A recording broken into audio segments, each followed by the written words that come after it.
What's up, everybody? It's Steve the Hurricane here, and for today's episode of A Drink with the Hurricane, I'm going to discuss 4 things you can do to get a deeper relationship with your referral partners. So raise your glass and let's toast to your success. Cheers. This is A Drink with the Hurricane, the talk show discussing all things growing your home care business.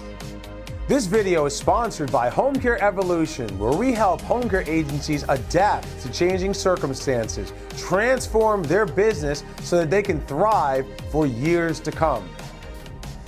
So I know over the years, folks, I've talked about so many different topics. Sales and marketing is the one that's always near and dear to me, and it's my favorite. I could literally do this lesson for you in my sleep, right? Because gone are the days of what most people do, where it's like grabbing a handful of darts and you throw them all at a dartboard and you hope something hits the bullseye.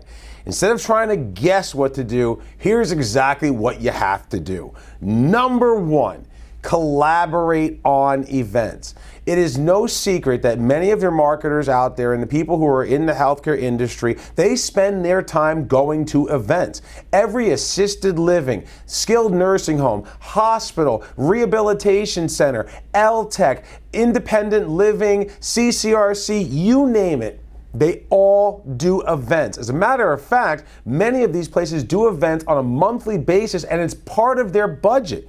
So they budget money just to do events because they want to show off their building. They want to show off their services. They want to have people coming in there and staying fresh in the minds of the people who could possibly refer them business.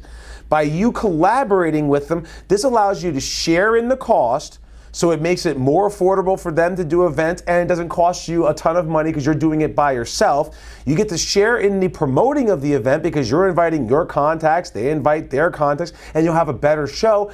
And it also shows strength in numbers and possible partnerships that could come down the line by you working with your referral partners. Referral sources love doing events. You need to collaborate on events with them.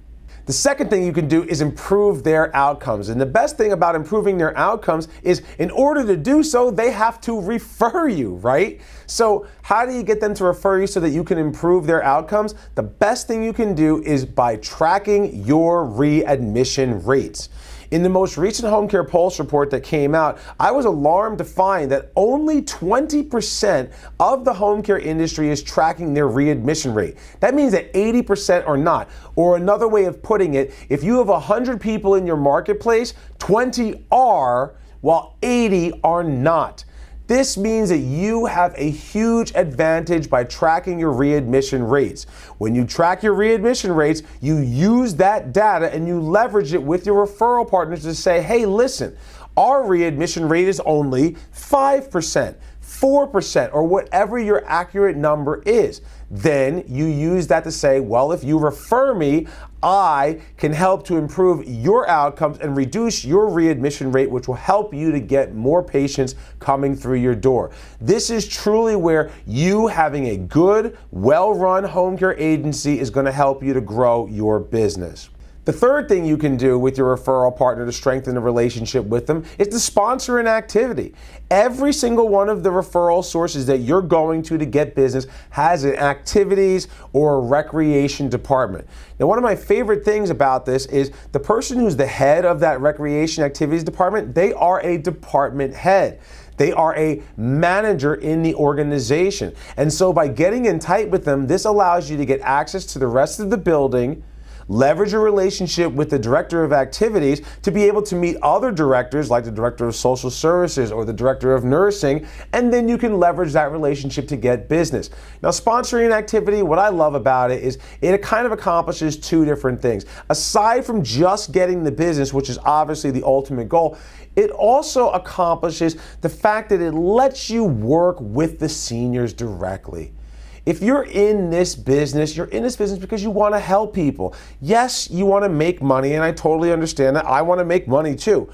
But when you make money by helping people, that's why you chose to get into this business. You could have done anything else, but you chose this because you like helping people. When you sponsor an activity like the birthdays of the month, or bringing somebody in to sing with the seniors, or play music, or maybe do bingo or some other kind of activity, these things are low-cost items that give you time to spend with the seniors who may become your next clients.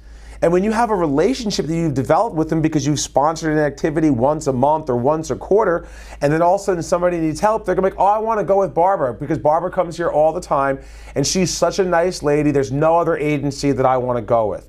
That's huge. So you get a chance to actually interact with the seniors. The other reason why I love doing it is because it's not an expensive way to get referrals. You can spend a lot of money sponsoring activities and doing other things that exist out there. In this case here, when you sponsor the birthday of the month, you can go to Costco, get a sheet cake made for about $25, which will give a piece of cake to every single resident in an assisted living community. You can buy 1,000 small plates, napkins, knives, forks, at Costco again, maybe spend $100 for all of those items, but you're not going to use it all in one place. That will last you an entire month if you did 10 birthdays of the month at 10 of your accounts.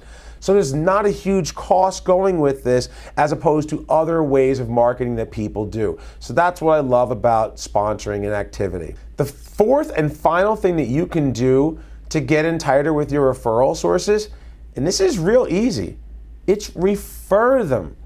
If you are taking care of patients, it is no secret that people are leveraging your services and using your services temporarily until they find a more permanent solution. There is nothing wrong with referring one of your patients who's using you temporary to move into an assisted living. Refer them to the assisted living that you work with. Refer your patients who end up in the hospital to the skilled nursing facilities that you work with. When one of your patients comes home and they need home health, skilled care, send them to the home health agencies, the skilled agencies that you're working with. And if you have a patient that's declining and they need to go on hospice, refer the hospices that are working with you. I can tell you from my own agency in the last 10 plus years, helping thousands of agencies around the world, the agencies that refer their referral partners get 10 times the amount of referrals from the agencies that do not refer their referral partners. So in this case here, for every one that you give, you're going to get 10 back in return. Make sure that you're referring your referral partners. So there you have it, folks. There's 4 tips on how you can strengthen relationships with your referral sources. If you haven't already done so, make sure that you are registered to receive the free copy of Home Care Evolution Quarterly. The new magazine is coming out. Every quarter a new magazine comes out. There's 8 or 9 articles in here written by myself, other experts in the industry. This is free content to help you scale and grow your business. And of course, if you need personalized attention, pick up the phone, give us a call, and let us help you blow away the competition.